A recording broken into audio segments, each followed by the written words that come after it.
banda? ¿Cómo están? Bienvenidos a un episodio más de Punto de Quiebre, este 12º capítulo. Se puede decir que es el cuarto de esta segunda temporada, ya en el año 2026. Gracias por la respuesta que han tenido en seguir estos episodios, estas historias de vida, en los comentarios, en los likes, en las recomendaciones que han dado en WhatsApp. Les pedimos que si están viendo este capítulo le den like y nos den alguna retroalimentación o comentario. De verdad nos ayuda muchísimo. Y bueno, en esta ocasión, como suele ser, tengo la fortuna de recibir a un buen amigo. Comparado con quizá otras historias, otros capítulos, es un amigo más reciente, pero es bonito cuando en el póker y en la industria conectas rápido con alguien y hay puntos en común. Así que quiero darle la bienvenida al queridísimo Juan Carlos Rivera. ¿Cómo estás, hermano? Hola, hermano, ¿cómo estás? Mi querido Tico. El famoso Tico como Rivera. Como se te conoce en los bajos mundos. En el maravilloso ámbito. Así es, hermano. ¿Cómo estás? Bienvenido. Todo muy bien. Aquí visitándote. Gracias por la invitación. Realmente tenía ganas de poder expresar un poquito lo que he vivido en el póker. Me gusta este tema de poder compartir las experiencias. He visto todos los capítulos. Me gusta, güey, que eres un fan entonces también del producto. Realmente este tipo de producto o todo lo que tiene que ver con póker me apasiona. Me llama la atención cuando se hacen bien las cosas, ¿no? No todo es bueno, pero realmente cuando veo este tipo de iniciativas que traen historias reales, que concientizan al entorno en el que estamos, pues realmente sí soy fan. Sí, pues gracias por eso. Y tú y yo hemos hablado muchas veces que no nos gusta engañar al cliente o al jugador o al espectador. El consumidor. Sí, al final de cuentas, ¿no? Y que nos gusta hacer productos de póker, ya sea en este caso como este que es audiovisual, en tu caso también como son los torneos, las mesas de cash, etcétera, en toda esta parte también administrativa en la cual te desenvuelves más allá de ser jugador. Correcto. Y tenemos como muchos puntos en común. Entonces, a mí me hace muchísimo sentido esta plática porque sé que es alguien que tiene mucho que aportar. Así que bienvenido. Bueno, ya no te tengo que explicar el concepto del programa, de lo que es Punto de Quiebre y de lo que para mí significa los puntos de quiebre a nivel individual como persona, pero a la vez como el póker espejea un poco esos, ¿no? 100%. Entonces, como lo suelo hacer, me gustaría pues que empezáramos cronológicamente, ¿no? Desde el inicio. Tú eres nacido en Costa Rica, pero pues tienes una influencia muy fuerte colombiana. Correcto. Incluso perdiste el acento o lo pierdes por momentos. Te has colombianizado bastante. Entonces, un poco de eso, ¿no? Que para la gente que no te conoce o que te ubican de los torneos o que te han visto en la sala de live, etcétera. ¿Quién es Juan Carlos? ¿Cuál es esa historia previa que quizá nosotros como mexicanos que tenemos la fortuna de conocerte de menos tiempo para acá, qué historia hay detrás de eso? Porque yo sé, porque ya me las has contado en confidencia, que hay muchas muchas historias, algunas oscuras y otras muy gratificantes de distintos emprendimientos que has hecho. Entonces, si quieres, arrancamos desde ahí. Dale. Bueno, lo primero sí, nací en Costa Rica, en San José, Costa Rica. Allá me crié, es mi país hermoso. Realmente amo mi país. Pero la vida me puso a aventurar un poco y empezó gracias al póker. Yo me fui para Colombia en el 2011, no, mentira, en el 2009, si mal no me equivoco. ¿Qué edad tenías en ese entonces para ir ubicando? 28 años, tal vez. Ok. La historia del póker cuando yo me meto en esto es divertida porque en mi adolescencia era un loquillo, siempre fui un atravesado, me encantaba la fiesta, me encantaba, pues, siempre he sido muy disruptivo. Okay. Es como algo que me caracteriza y no me gustaba estudiar, entonces pues no terminé el colegio, no acabé el bachillerato y me hicieron el mejor castigo que me pudieran haber hecho. ¿Qué fue? ¿Sacarte del país o qué? No, me mandaron como castigo a hacer una academia de dealer. Ok. Me mandaron a trabajar de noche porque era el rebelde que no quería estudiar, entonces... O sea, ¿tus papás te mandaron a eso? Ese fue mi castigo, trabajar en un casino. A ver, quiero preguntar, ¿ellos Claro. tenían algún contexto con el mundo de los casinos o el juego? ¿De Cero. dónde les salió esa idea? Cero. Yo tengo una historia divertida porque pues mis padres son separados. Ajá. Mi padre es abogado, una persona súper correcta, recta, muy al by the book. Ujú. Y mi madre, pues una persona muy humilde, pues que fue madre soltera. Entonces tuve como los dos mundos, ¿no? Y mi mamá tenía una ex compañera de trabajo que trabajaba en casinos. Entonces ella estaba dando quejas de Juan Carlitos, no estudia, es un rebelde, solo tomar trago, viene borracho todo el tiempo, no sé qué hacer con él. Entonces su amiga le dijo, mira, en el casino están empezando a dar cursos de dealer, porque no lo mandas para acá, va a trabajar de noche, no va a tener tiempo de salir, bla, bla, bla. Y ahí empieza la historia. Wow, o sea, también, no sé, o sea, como que la percepción de va a trabajar en un casino. Digo, es diferente ir al casino a trabajar que ir como cliente, ¿no? 100%. Entonces, probablemente yendo a trabajar, tu mamá creía que podía ser una buena idea. Sí, sí, pues el concepto que ella tenía de casinos nunca se lo imaginó como realmente es, ¿no? Total. El contexto que ella tenía es va a trabajar de noche y así no sale. Exactamente. Así no toma, así no se junta con sus malos amigos. Ajá. Y Y hasta ese momento descubriste el póker. en ese momento descubrí el póker, pero pues ya tenía alma de gambler. Ya a todo le apostaba, jugábamos 21 en el barrio con los amigos desde el colegio. Ujú. El póker nunca lo había visto en mi vida, pero casualidades de la vida también. Cuando yo estaba en prepas que le llaman acá, es que yo Sí, le llamo sí. colegio en Costa Rica, el Claro. colegio es secundario. Ujú.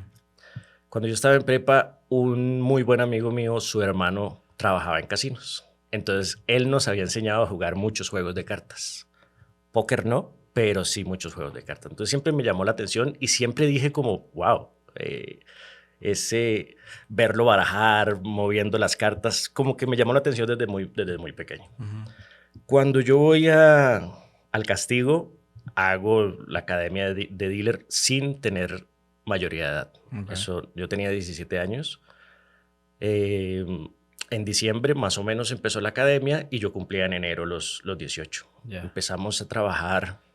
Pero entonces eso fue en Costa Rica. Eso fue en todavía. Costa Sí, Rica. sí, porque me quedé con la idea de lo de Colombia hasta los 28, pero eso sucede Correcto, después. eso fue 17 años. Ya, ok, perfecto. Ese fue el inicio, así Claro. empecé yo en este mundo que siempre lo comparto de que ese castigo realmente me cambió la vida. Claro. Para bien, porque creo que si yo no hubiese conocido el póker de la manera que lo conocí, o el mundo de los casinos de la manera que lo conocí, tal vez no sería quien soy en este momento. Creo que me tiene muy marcado. Entiendo.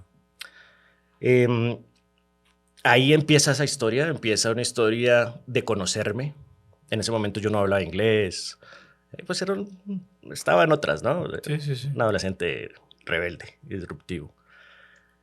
Me encuentro con el mundo de los casinos como una parte que me ayuda a descubrirme con servicio al cliente, con esas ganas de, en Costa Rica, tanto extranjero que llegaba y no poder tal vez comunicarme. Entonces me impulsó a aprender inglés empíricamente, autodidacta. Me puse a ver en ese entonces el internet.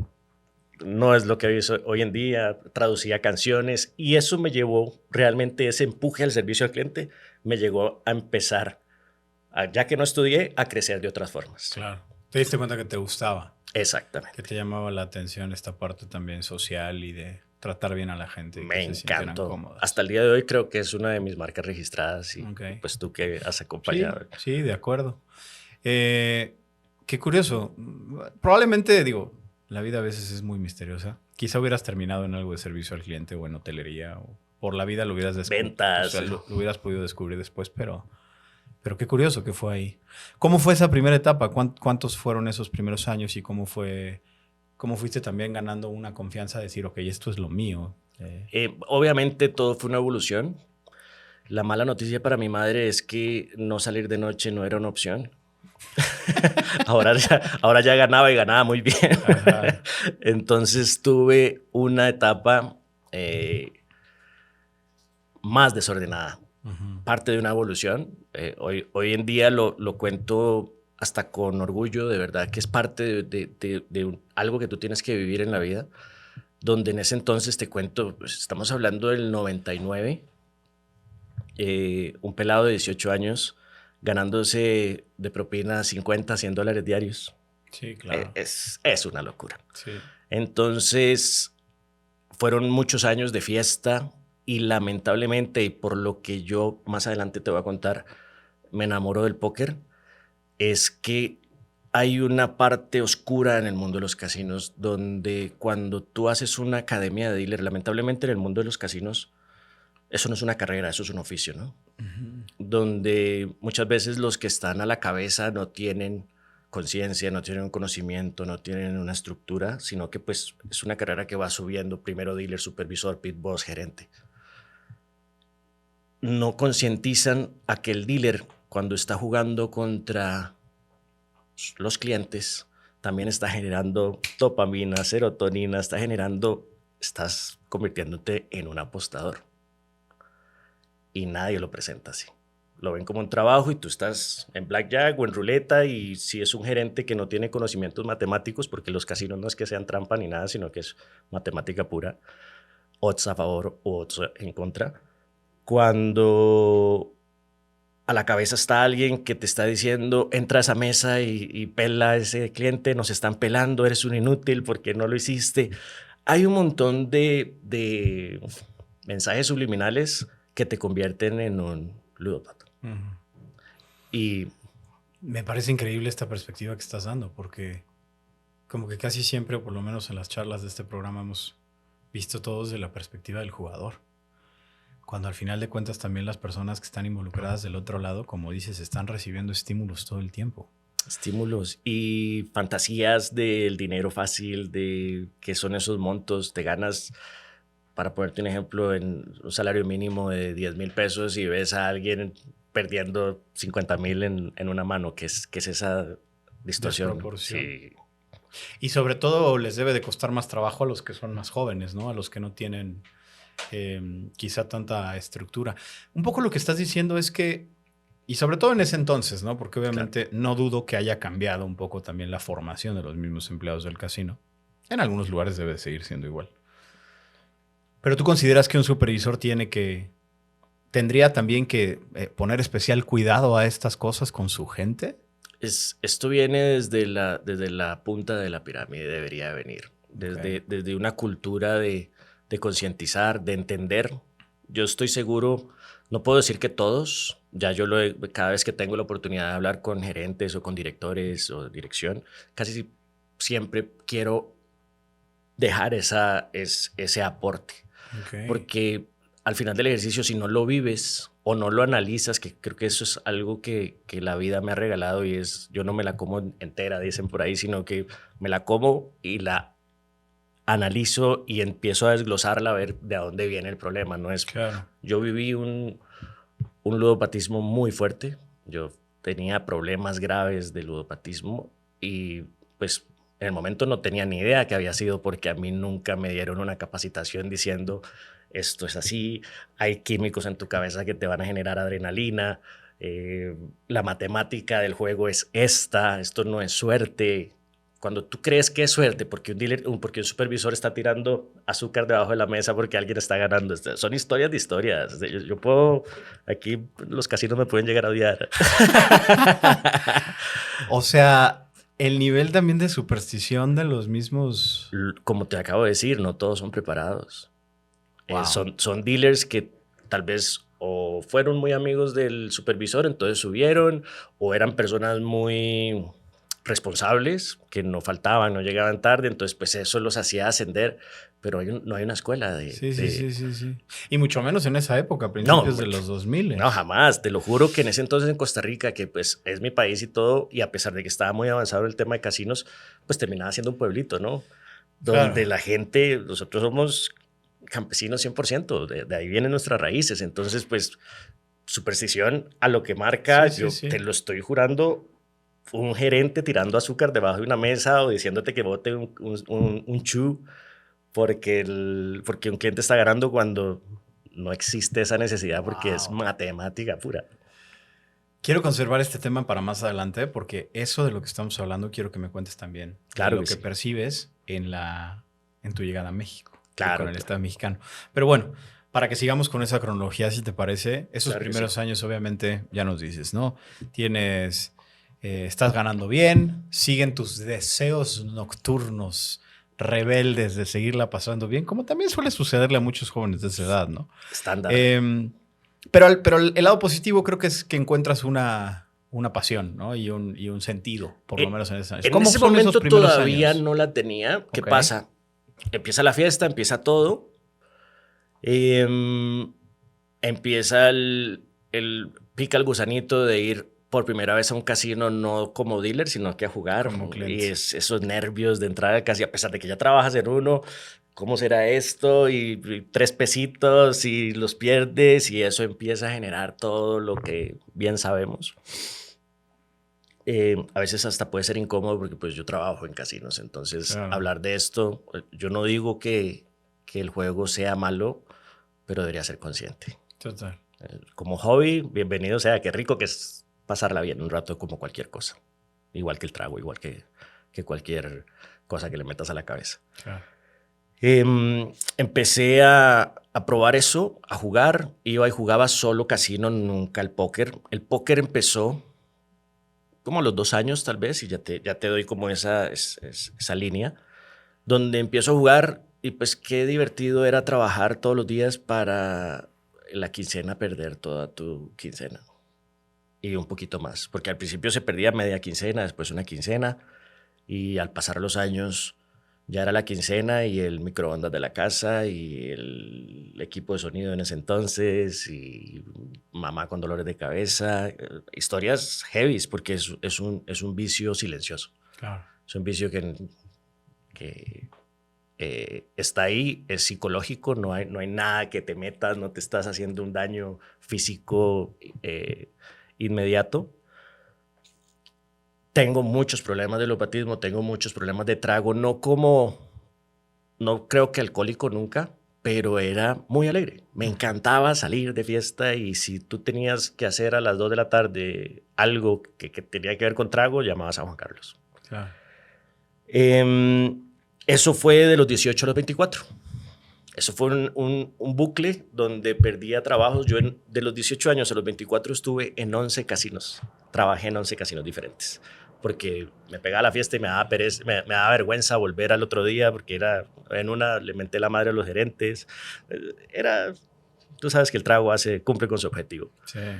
Y ahí, en ese transcurso, yo empiezo a jugar póker con los mismos. Era muy común que los dealers, como éramos ya apostadores, el plan era vámonos para la casa de no sé quién o vámonos para un bar y empezamos a jugar póker de todas las formas que conoces, todas las Sí, de las fantasía, variantes.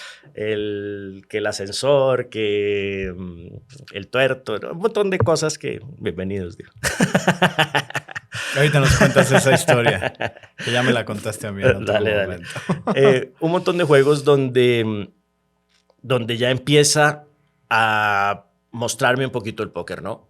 Claro. Y como trabajador de casinos, pues lo veía, pero no estaba tan cerca. En Costa Rica estaba empezando, estaba como muy segmentado. Solo Fernando Bando estaba a la cabeza del póker en ese entonces y era un círculo muy cerrado. Entonces nosotros como colaboradores de casinos no podíamos estar ahí. Lo empezamos a conocer, yo lo empiezo a conocer con mis amigos, empezamos a jugar póker entre amigos y después tuve la oportunidad de una jugada de $1, $2 de buy-in de $100 en Costa Rica, que era solo de puros gringos, ¿cómo se llama esto? ¿Turistas? No, se me fue la palabra, pensionados. Ah, ok, ya. Era una maravilla. Claro. En ese entonces no existía información en español donde tú puedas aprender a estudiar póker como tal. Pero el simple hecho de ya entender que no era suerte, que había una estrategia detrás, sin conocer rangos, sin conocer absolutamente nada, un tema más empírico, más de intuición, empezó a ya no estar perdiendo dinero en el casino, sino que más bien estaba ganando dinero jugando póker. Y de alguna manera me imagino que eso también quizá momentáneamente y me dio un espejismo, pero te ayudó a canalizar esas ganas de gamblear, ya no tanto en el casino, sino más en el póker. No fue camuflado, es real. Ok. Por eso, y de ahí nace mi pasión. A mí el Ya. póker me salvó. Yo, literal, que primero que te acabo de decir, ya no era mi dinero, ya era que yo empeñaba cosas de mi madre, pedía dinero prestado. Porque lo empezaste también a entender en la teoría, en decir, ¿por qué voy a seguir cometiendo estos errores en la ruleta o en el blackjack si puedo tener una ventaja acá? En ese entonces no lo vi así, ahora ya, como te digo, después de masticarlo y entenderlo, es simple la adrenalina que genera el juego, el gambling como tal. Cualquier apuesta que tú hagas es adrenalina, ¿no? Es químico en la cabeza. Cuando tú estás jugando póker, tienes esa misma adrenalina. Con una gran diferencia que depende de ti y no de la matemática en contra. ¿Dirías que en esos años, tus 24 que nos mencionamos, se dio un primer punto de quiebre al darte cuenta que estabas perdiendo dinero que incluso ya no tenías? ¿Y cómo sales de ahí? 100%. Hay un punto de quiebre todavía más importante. Cuando yo estoy trabajando en casinos, ya yo empiezo a jugar, empiezo a ver esa parte positiva del póker. Lo que te acabo de decir, en diferencia de cuando tú vas a una mesa de blackjack o ruleta, tú estás enfocado en la mesa, perdiendo o ganando y no compartes con la gente. Eso es una visión completamente fuera de disfrutar. Cuando tienes problemas de ludopatismo, cuando lo haces como por diversión, obviamente vas con amigos y todo bello y todo hermoso. Cuando yo empiezo a socializar con los jugadores de póker, cuando veo ese gremio, esa parte bonita de todos los días los mismos, hacemos bullying, bla, bla, bla, hablando con un señor de 80 años que tiene historias de la guerra, ¿sí me entiendes? Sí. Esa parte me supo a gloria. Ganaba, perdía, pero al final del ejercicio, así quedara break-even, era ganancia para mí. Claro. Me empieza a ir chévere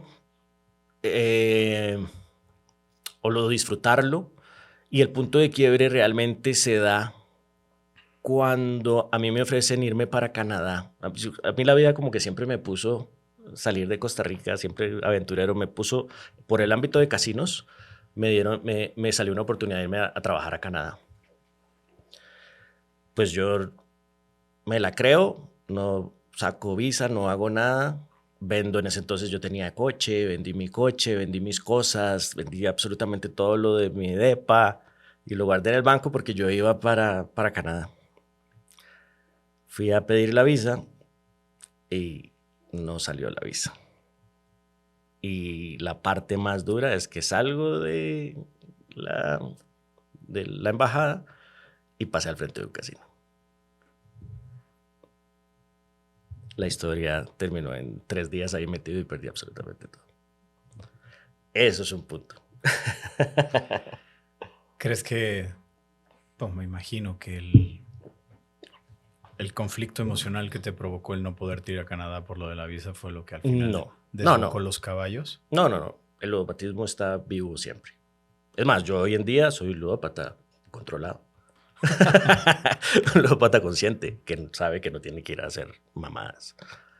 Pero así como lo hablaba Jim con su adicción, el ludopatismo es una adicción muy compleja. Entonces, eso no fue culpa de no haber ido a Canadá, sino fue realmente tenía todo el dinero en mi cuenta. Así de sencillo. Voy a ir a jugar una manita y esa manita terminó en 3 días. Hubo ahí mis compañeros de casino en este momento, cuando vean esto, se van a dar cuenta, Pablito Culo y Reiner y todos. Yo me perdí 15 días, que no le contestaba el teléfono a nadie, no, absolutamente en nada. En ese momento. Okay. Perdí todo. Todo es todo. A pesar de ser, yo había renunciado, yo era gerente de un casino y renuncié para irme para Canadá. Entonces había liquidación, todo. Sí. Tanto así que se pusieron a hacer bromas de que yo me había suicidado. Una broma no tan divertida, después la entendimos, pero estaban diciendo, el rumor era que yo me había quitado la vida. nunca ni me ha pasado ni me va a pasar, creo. Tengo un amor por la vida demasiado apegado, pero sí fue un momento oscuro. Pero como punto de quiebre, ese fue un despertar, porque a partir de ese momento decidí dejar de tomar licor. Y fue la primera vez que dejé. Parte de todo es un conjunto de, ¿no? Un conjunto de vicios donde Claro, era uno trago. lleva al otro y... Nunca drogas. Realmente en ese entonces nunca había probado ni probé drogas en esa época, pero sí mucho alcohol y gambling y viejas y la fiesta como debe ser. Tomo la mejor decisión de mi vida, dejar de tomar, y eso a los 24 años, creo que súper joven, cuando todo el mundo está en pleno apogeo, No, total.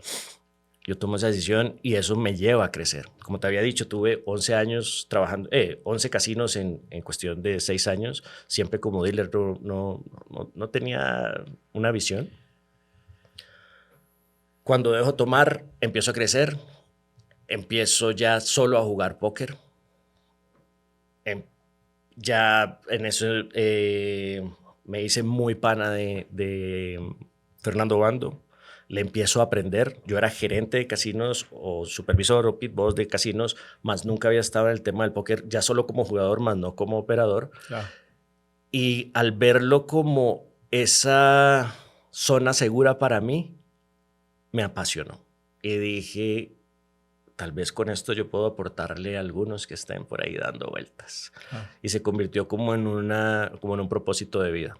De ahí mi forma de ver, de pelear que el póker sea sano, de no fomentar el gambling, temas matahaces que tal vez ahorita lo podemos hablar. Empecé a entender la psicología del jugador, como gambler, como una persona nueva que está aprendiendo, como una persona que quiere llegar a convertirse en un profesional, que lo quiere ver como un trabajo de medio tiempo, porque si tú te pones a analizar de una mesa de póker, si tú te sientas en el plan, ok, posición 1, ¿qué perfil es? Posición 2, no como jugador, tal vez tú como jugador, que eres muy bueno y puedes buscar tells y lo que sea, siéntate a analizar a las personas. Claro. No sé si lo has hecho. Sí, o sea, qué tendencias tienen, qué está cómodo, no está cómodo aquí, está presente o está ausente, Está estresado. nivel sociocultural, socioeconómico, totalmente. Es esa persona que afuera de la mesa te abraza y te dice, ¿qué hubo, Santi? ¿Cómo estás? Y en mesa es un demonio. Sí, totalmente. Eso yo empecé a analizarlo y poder pasarlo al servicio. Ya. Empezar a entrenar a los dealers para que entiendan que cada una de las personas que está ahí no se puede tratar por igual, que entiendan que cuando un jugador que está tilt tal vez dice palabras de la boca para afuera, que nos entre por un oído y nos salga por el otro.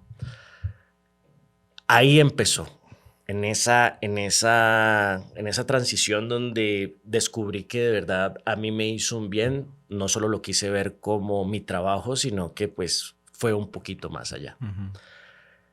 En Costa Rica, bueno, la historia de cómo empiezo en el póker también es divertida. Después de que yo termino de trabajar como gerente y esto, lamentablemente como en los casinos tú sabes que esto no es una carrera. Si yo salgo de gerente y mañana quiero volver a trabajar, es muy poco probable que vuelva a entrar de gerente. Tengo que entrar de dealer nuevamente y volver a hacer toda la carrera. ¿En todo el continente? Pues por lo menos en Costa Rica, y eso que Costa Rica es un país pequeño donde pues todos nos conocíamos, ¿no? Claro. Es más fácil subir, ¿no? Pero lo normal es que entres como dealer a menos de que haya un puesto vacante de gerente. No todos los días hay un puesto vacante de gerente. Claro. Entonces tienes que volver a hacer el recorrido. Yo me voy como dealer de póker a un casino que se llamaba Colonial. Estaba ahí una sola mesa, la misma mesa que jugaba, terminé trabajando ahí. Okay. En eso estaba creciendo, no sé si tú te acuerdas, tienes que acordarte, Póker Hispano. No me acuerdo. Fue una revista muy sonada en Latinoamérica de póker que era en Costa Rica, de Abraham Rosenkrantz. Ellos hacían un evento que se llamaba el Póker Hispano Tour. Y tenían su revista y tenían una sala. Yo nunca había sido supervisor de póker, nunca había sido director de póker, no había tenido la oportunidad. Apenas tenía toda la carrera de casinos, pero en póker era poco. Me llama el hijo del dueño de Uri Rosenkrantz y me dice, él era novio de una amiga mía dealer y pues le hablaron de mí, que si quería ir a trabajar, que necesitaba un director de póker. Yo fui muy sincero con él, le dije, pues realmente conozco el juego, he sido gerente de casinos, más nunca he trabajado de póker, pero pues con gusto nos sentamos. Tuvimos la cita, nos reunimos y me dijo, yo lo que ando buscando es servicio al cliente y me han hablado maravillas del servicio al cliente. Vamos. Entonces hay una etapa interesantísima donde estoy a la cabeza de un poker room o en turno y llegaba y pasaba algo, no sé, una acción fuera de turno, cualquier situación que conocemos claro, de que mesa, puede pasar en la mesa. cualquier ruling, y yo llegaba a la mesa y pues los dealers, ¿te acuerdas que te dije que la mayoría de dealers era un grupo muy cerrado? Uh-huh. Pues la mayoría de dealers eran dealers de experiencia, los mismos de siempre. Entonces, ¿qué me tocaba a mí? Cuando pasaba una situación en la mesa, acercarme al dealer y preguntarle qué era lo que había que hacer. Entonces, pues me decía, tengo que barajar esto. Adelante, vamos. Y todo el mundo se daba cuenta, los clientes sabían que yo no tenía ni idea de lo que estaba pasando. Y aún así fue como bien recibido. ¿Por qué? Porque pues cada vez que pasaba algo, lo que hacía era aprenderlo, analizarlo. No había, insisto, no había tanta información como antes. Claro. Ahí descubro, y eso es otra de las cosas que me gusta mucho aportar, ahí descubro que el reglamento del TDA, que todo el mundo lo alaba. Lo alaba, sí. Tiene muchas cosas de interpretación, ¿no? Todas. Sí, lo hablábamos hace poco tú y yo. Ahí descubro, pues yo leo un reglamento sin ser director, sin tener conocimiento profundo del juego, y al final del reglón dice a interpretación del director. Sí. Y en ese momento, pues menos. Nada, es muy confuso. Uh-huh. Ahí descubro que realmente el manejo de las reglas a nivel Latinoamérica ¿por qué está tan distorsionado? Ahorita claro. Podemos llegar a cuando me voy para Colombia y cuando me vengo para acá. Justo. A eso quiero pasar un poco. O sea, antes de pasar a eso, rescato mucho lo que me dijiste. Creo que el hecho de antes de viajar a Canadá te haya pasado lo que te sucedió fue ese punto de quiebre que te dijo, ok, quiero seguir dentro de esto, pero no de esta forma como estoy cometiendo errores. Hay que sacarle la parte positiva. Me imagino que a partir de ahí ya dijiste, ok, el camino es este. Hay un cambio. Te vas a Colombia tiempo después, ya con esta experiencia de lo que nos estás platicando. ¿Por qué tomas esa decisión y cómo es esa siguiente experiencia? Otra de las casualidades de la vida, ya estaba trabajando en esta sala que te estaba contando de póker hispano. Llegó un cliente norteamericano a buscar a una compañera. Entonces, pues, ella no hablaba español, ella no hablaba inglés, él no hablaba español. Y yo lo había conocido jugando póker hacía unos años y me acordaba el nombre. Tengo el servicio al cliente en mis venas, entonces donde lo vi ahí, Mike. Y me pidió que le hiciera el favor de traducirle a Verónica, que era la dealer, que si quería irse a trabajar a Colombia a unos casinos como Pit Boss. Yeah. Entonces me dijo que estaba buscando personal, estaba buscando gerentes Pit Boss de casino, no de póker. Yo le dije que le iba a conseguir personas. A mí no me interesaba volver a trabajar en el mundo de los casinos. Por obvias razones. Por obvias razones. el póker me apasionaba. Y para no cansarte con el cuento, no hacer la historia larga, me insistió tanto de que me fuera. Ajá. Me hizo una oferta que creo que no podía rechazar. Nunca había salido del país. a mis 28 años, nunca había salido del país, y me dijo, mira, te doy los tiquetes aéreos, te doy el hospedaje por 15 días, ve y conoces Colombia, Bogotá, el casino, y después de los 15 días hablamos. Él sabía que ibas a decir que sí. Lo vi como una oportunidad, hablé con mis jefes en ese momento y les dije, pasa esto, esto y esto. Adelante, hermano, vete 15 días de vacaciones, no pasa absolutamente nada. Y ahí empieza la historia. Me bajo del aeropuerto de Bogotá, me recogen, me mandaron en primera clase en el avión, me recogen en una camioneta y me llevan a conocer las maravillosas calles de Bogotá. Y ahí te colombianizaste No, más que nunca. pues yo vengo saliendo, insisto, yo amo mi país, Costa Rica es hermoso y tiene muchas cosas que rescatar, su naturaleza, su gente, pero pues en comparación de una metrópoli como Bogotá, Claro. cuando yo llegué con la boca abierta. Sí, era otra cosa. Era una locura. Conozco el casino, tomo la decisión inmediata de decirles, listo, voy. Me quedé allá, me quedé como gerente de casinos, pero con la buena sorpresa de que tenían una sala de póker Okay. que estaba un poquito abandonada por una mala gestión que hubo, entonces lo tomé como un reto de levantarlo y ahí empiezo a descubrirme realmente lo que aprendí en la combinación entre casinos como gerente, como dealer, como todo, con lo que aprendí en la sala de póker de póker hispano, empiezo a descubrir esa pasión realmente que tengo de hacerte ver que las cosas no son como yo digo. Hacerte ver, mira, esto es así, por esto, este es el beneficio. Claro. Yo llegué, para que tengas una idea, en Colombia en ese entonces, si había un turn prematuro, la gente esperaba a ver si checaba, entonces se quedaba. O si foldeaba el otro, entonces el turn prematuro se quedaba. Y pues llego yo a decir, no, esto en ese momento se tenía que abrir el river. No sé si te acuerdas esa regla antigua donde si se abría un turn prematuro tenías que voltear el river. Ah, cierto. Llego y lo primero que me dicen, devuélvase a su isla. Primero porque pensaban que yo venía de una isla, no sé de dónde tenían ese concepto de Costa Rica, Puerto Rico, tal vez. Buenas clases de geografía. Pero pues llegó un extranjero. Sí, a decirles cómo hacer las cosas. A decirles que lo estaban haciendo mal. Claro. Entonces, a un principio fue un choque bastante fuerte que terminó siendo un vínculo después con todos los jugadores porque yo me tomaba el tiempo, no es que se hace así, ven, mira, esto es claro, esto, claro. Yo me sentaba a jugar con ellos, siempre he estado tengo ese lenguaje. Sí, que yo el verdadero servicio al cliente, el involucramiento real. Correcto. Ahora, más allá de la experiencia de trabajo a nivel personal en Colombia, ¿cuántos años estuviste allá? Allá estuve 12 años. 12 años. Evidentemente es un camino muy largo. Pero ya cuando estabas en Colombia, sobre todo quiero enfocarme en Juan Carlos como persona. Después de que tomaste esa decisión tan dura y a ese punto de quiebre a los 24 años dejas de tomar, empiezas a tener mejores hábitos, decisiones. ¿Consideras que desde ahí ya todo fue en crecimiento o hubo algunos otros puntos de quiebre, sobre todo a nivel personal?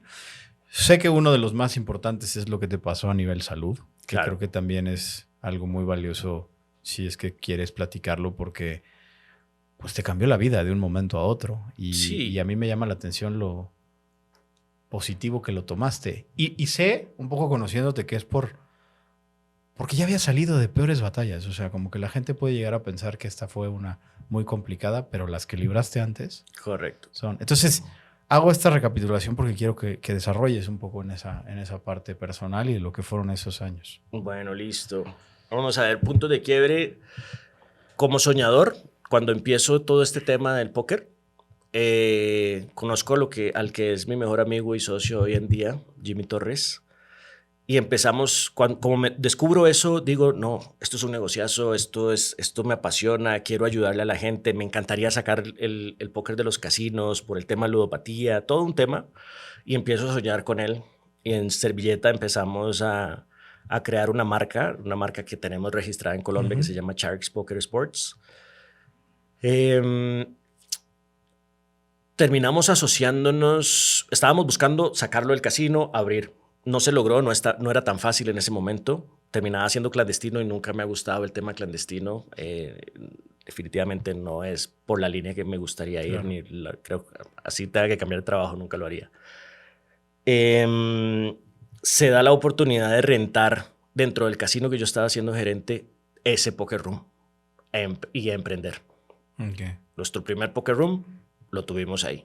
Rentamos el espacio y empezamos a generar comunidad y a hacer cosas interesantes.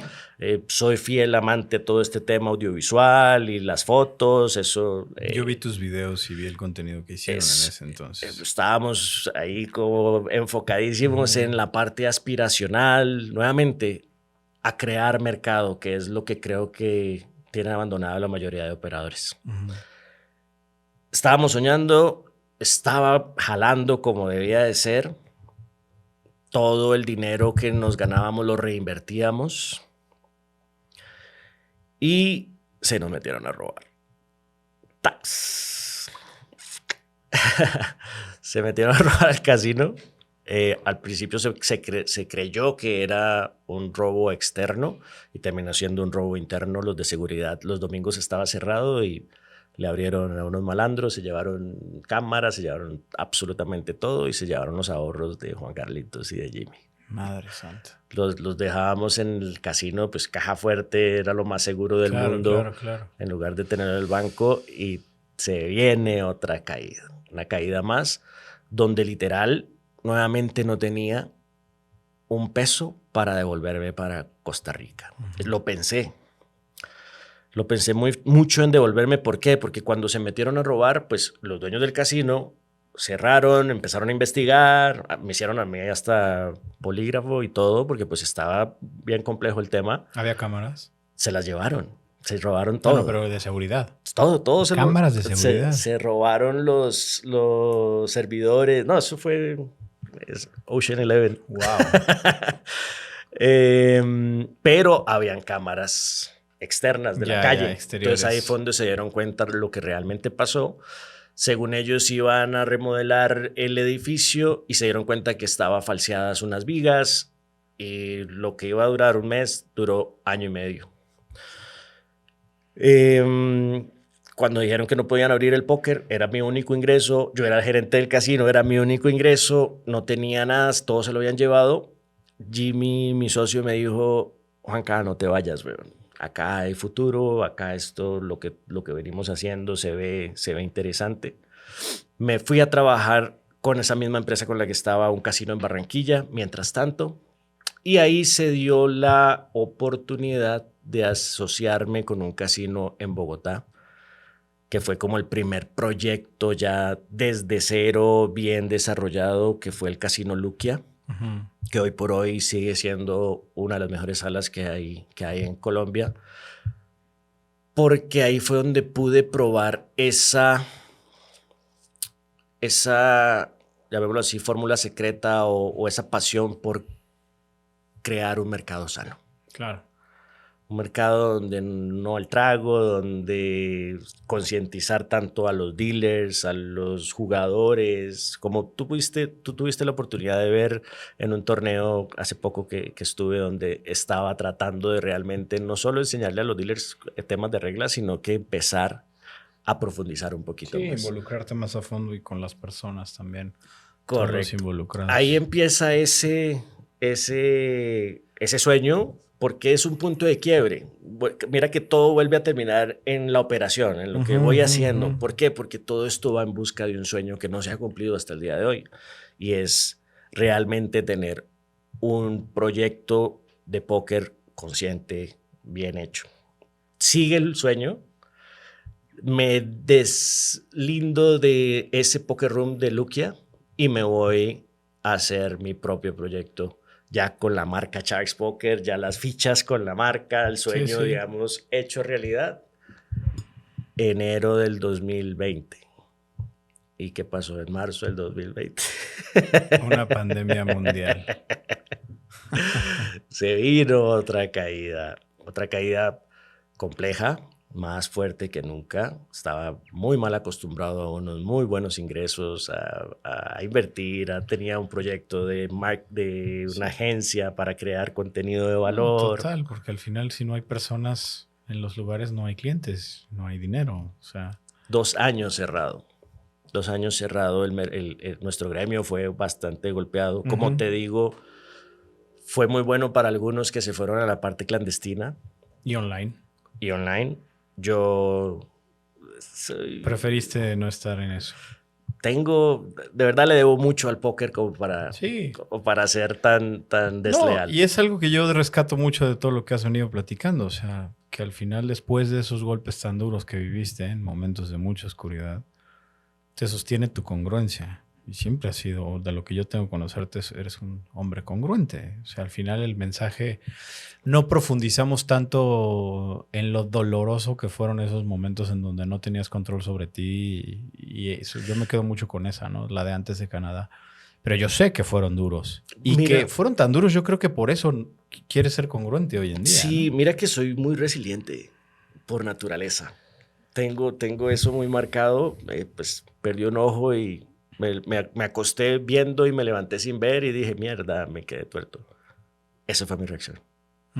No fue un tema de meterme debajo de las cobijas, ¿qué pasó? Pues agarre unas gafas, póngalas en un cartón, haga la forma y me voy a poner un parche, hermano.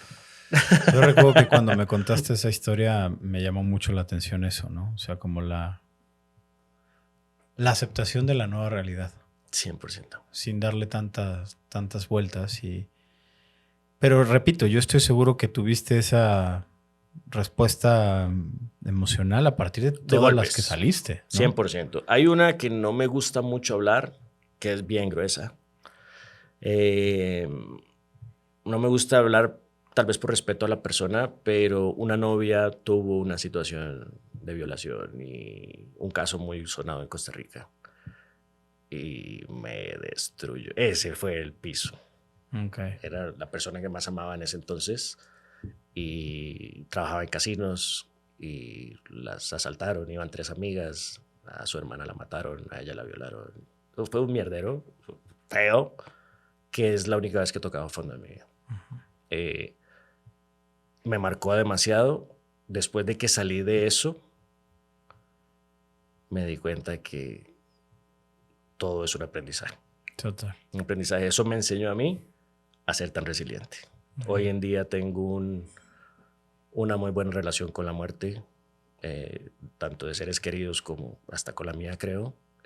Creo que la única que no he podido todavía tener un luto previo es la de un hijo, que estoy enamoradísimo de mi hijo. Bueno.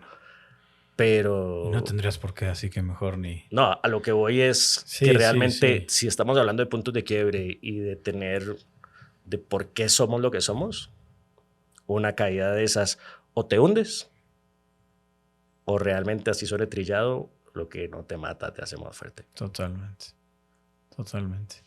¿Cómo es hoy tu relación con todos estos demonios a los cuales te has logrado sobreponer? Llámese el alcoholismo, llámese la ludopatía.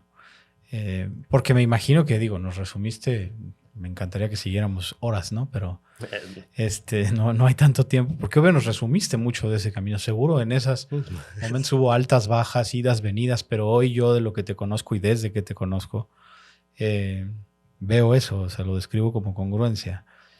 ¿Cómo ves hoy hacia ese pasado también del aprendido? Porque eres sumamente disciplinado y le tienes mucho respeto a las cosas que sabes que te hacen daño. Y hoy eres un hombre... Respeto y me burlo de ellas. Sí, te haces como gracia, ¿no? Me encanta hacer bullying. Hago autobullying con el tema del ojo. Me fascina. Me encanta ver reír a la gente cuando digo que el lado que no veo. Ajá. Llegan los meseros a decirme, ¿le falta algo? Yo sí, el izquierdo.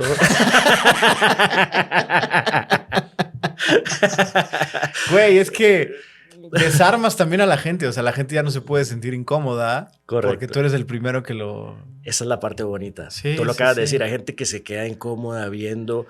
Yo entro a un ascensor y entran unos niños y los niños no tienen filtro. Claro. ¿Te duele? Ajá. Qué cosa tan bonita. Sí, sí, sí. En cambio, los adultos somos unos huevones que no saben. Me da risa cuando, ven, ¿te puedo preguntar algo? Yo, sí, lo perdí en la guerra. Siempre piden como un permiso.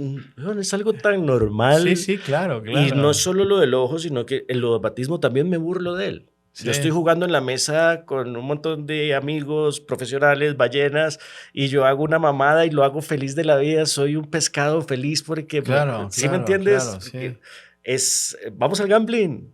Y me río, ¿por qué? Porque sé que no me va a despertar. De ahí me alejo del matahaces. Si quieres podemos hablar un poquito de lo que yo pienso de ese jueguito, si me lo permites. Sí, claro. Un poco Rodri también habló de eso, ¿no?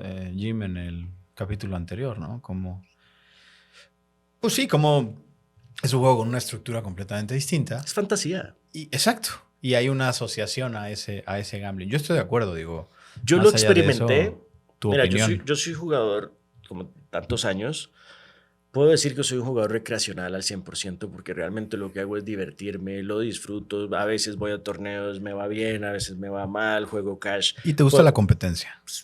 Me gusta aprender. Tú no, creo que nunca lo hemos hablado, pero por ejemplo yo, de todos los años que tengo de jugar, haberme venido a México, a pesar de que en Colombia hay jugadores muy buenos, casi no visitan los lugares físicos en Colombia. Acá hay algo tan bello y es que los jugadores de México buenos están presentes en todos los paños. Claro.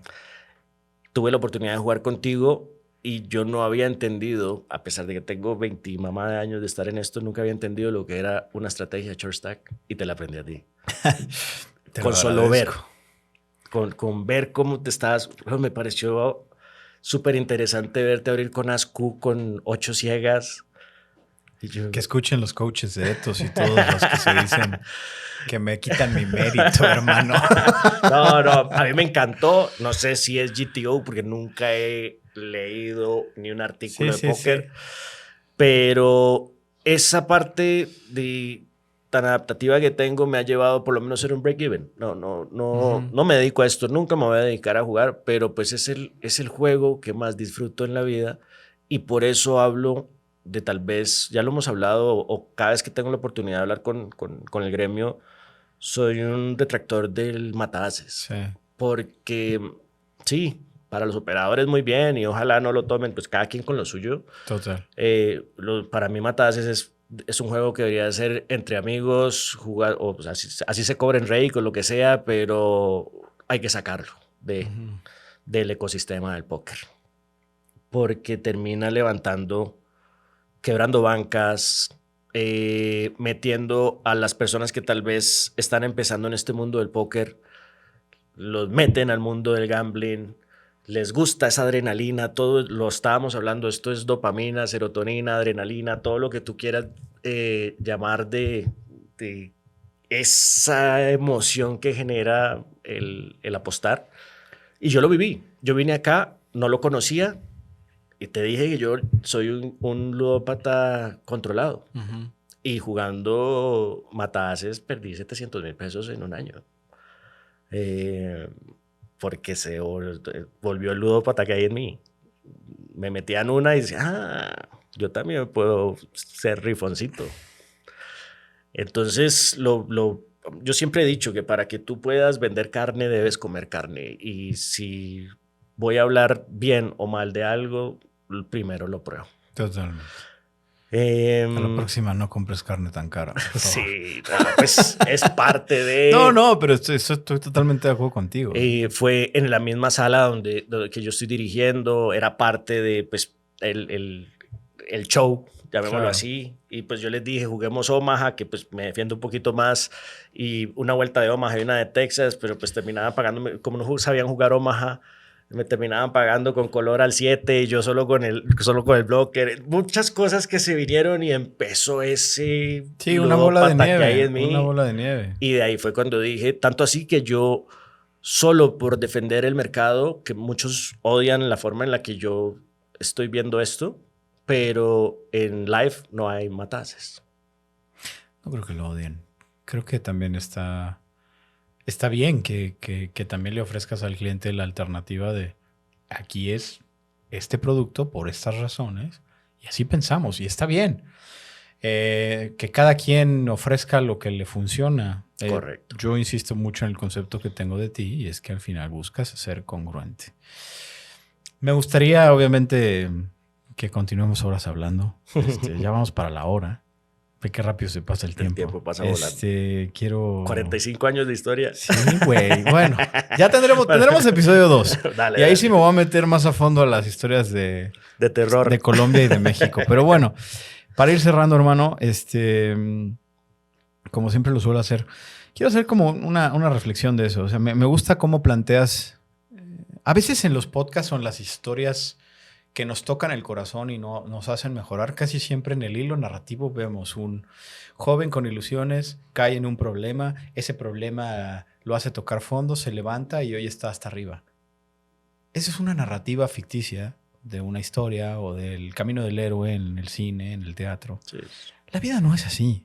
A mí me gusta mucho cómo tú sí nos dices, ok, viví esto, me caí aquí, este fue un putazo, pero como que tengo esta impresión de que sigues todos los días luchando por ser mejor y tú eres el primero que lo dice.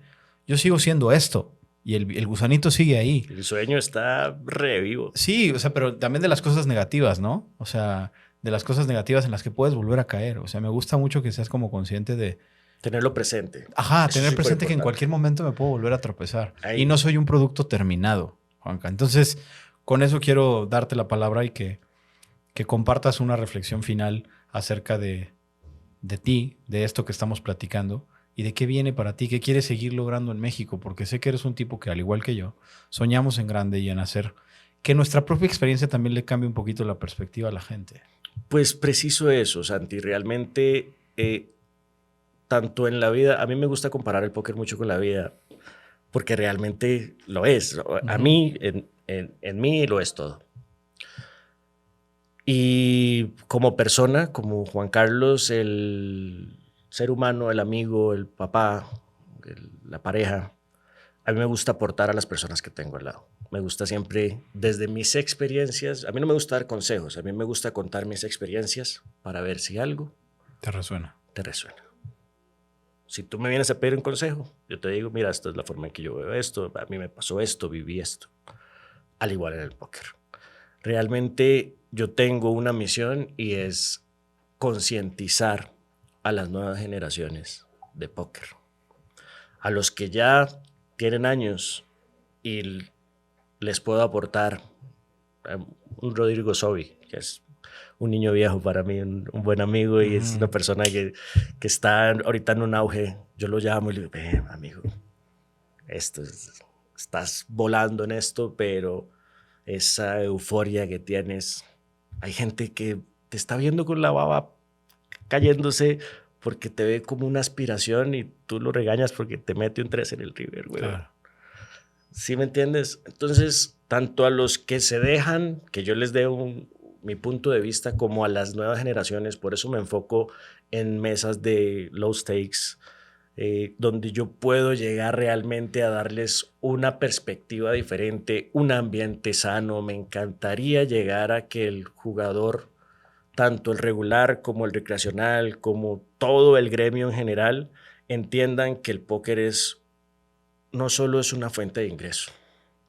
Para algunos es fuente de ingreso, algunos creen que es una fuente de ingreso y algunos lo tienen claro y es un hobby. Pero realmente lo que es un espacio sano para socializar. Lo que te dije, tener aquí al más y acá a un panita y disfrutar esa parte sin que exista un juzgar, sin que exista un ambiente tenso de trago, de drogas, de esto, porque lamentablemente cuando nosotros hablamos a lo que nos dedicamos o a lo que estamos metidos, todo el mundo se imagina al viejo oeste con una pistola que es un mierdero y realmente no lo es.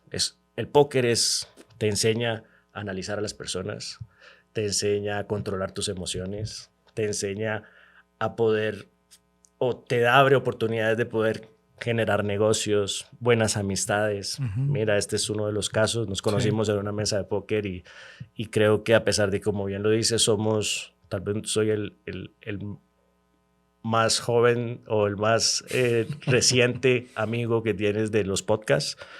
Creo que hay una conexión bastante interesante y bastante bonita. Totalmente. Y se siente esa energía. Y eso nos deja el póker. Sí, que sea ese vehículo para cosas positivas. Quiero que hagamos una segunda edición en algún momento. Claro que sí, cuenta conmigo. Me quedo con la sensación de que hoy nos diste una pequeña probadita de muchos momentos que sí estoy seguro que nos íbamos a fondo y vamos a sacar. Una lágrima en el ojo. Exactamente. Un montón de historias, güey, pero nada, agradecerte. Creo que este país y el gremio del póker mexicano en concreto necesita más gente como tú. En este caso, que eres este extranjero que está viniendo a intentar compartir tu experiencia. Decir, oye, las cosas allá antes se hacían así y mira lo que pasó, ¿no? Así que yo y creo que mucha gente de los que además hemos sido parte de cómo operas, cómo organizas un torneo, cómo atiendes a la gente, lo agradecemos. Y ojalá que seamos lo suficientemente inteligentes como mexicanos de seguirle abriendo las puertas a gente así y que los mismos mexicanos que también aquí se están esforzando en hacer las cosas sean escuchados. Exacto. Y que haya mucha más unión. Me encantaría cerrar con eso. Creo que yo te lo había dicho. Vaya que sí. A mí me tiene un poquito triste el mercado mexicano. No como mercado, sino con la oferta que hay es tan hermosa que la falta de experiencia de algunos operadores está saturando esto, lo está quemando y no está sano, no está bien. México es el único país a nivel Latinoamérica que tiene un $100,000 garantizados cada mes. Claro.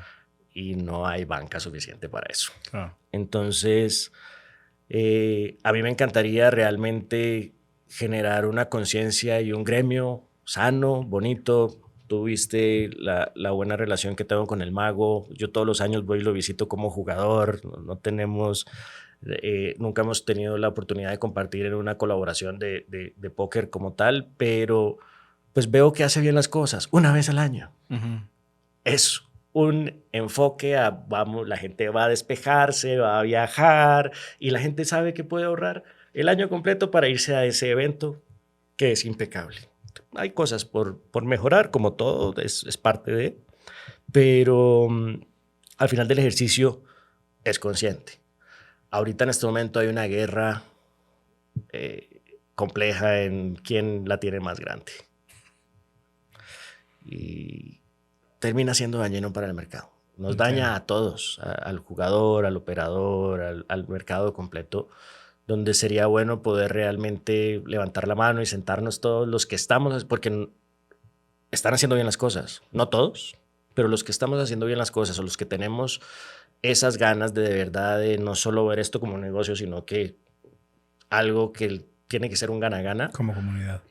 Yo siempre voy a estar súper abierto a compartir mi experiencia. Insisto, he estado en demasiados países en tema de dirección. Como jugador he visto a directores de Colombia, de Ecuador, de Panamá, de Costa Rica, Estados Unidos, en Vegas. Sí. ¿Sí me entiendes? Entonces no es algo que yo me voy a inventar.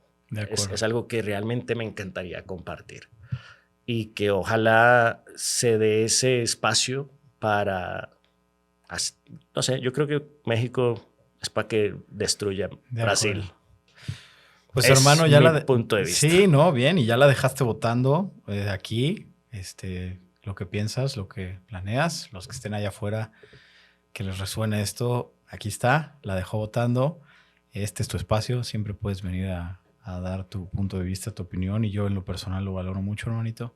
Gracias por haber pasado por acá. Gracias a ti por invitarme. Sé que pronto, Juanca y yo seguiremos haciendo cuestiones audiovisuales interesantes.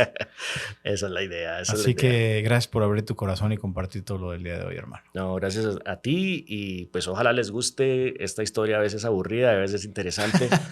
Es difícil tratar de resumir tantos años, no, sí, 27 años y con un enfoque más personal que no es... A mí me gusta hablar de lo que hago, más no de lo que soy. Y también es como... No, y precisamente por eso te lo agradezco, porque yo sé que hay temas que a veces cuesta, no todo el mundo es un libro abierto en todo, así que lo que hoy regalaste en este espacio de verdad lo atesoro y lo sabes, como amigo también lo Sí, sabes. sí. Ya hemos hablado, esta conversación podría de verdad tornarse muy divertida sin micrófonos. Pero nos dio un poquito, nos dio un poquito. Sí, sí, sí. Gracias de verdad por el espacio. Como te lo dije, no es lo mío esto de las cámaras. Me siento como medio... Fluía muy sabroso, hermano. Pero ya saben, a darle like. A darle like. Gracias, Juanca. Chao, chao, pescado. Chao, chao, pescado. Mi gente, muchas gracias por habernos sintonizado una vez más. Punto de Quiebre. Echen los comentarios, likes, se los vamos a agradecer mucho. Esta, una vez más, es una plática que se disfruta y ojalá a ustedes también les resuene de buena forma. Cuídense mucho, nos vemos pronto.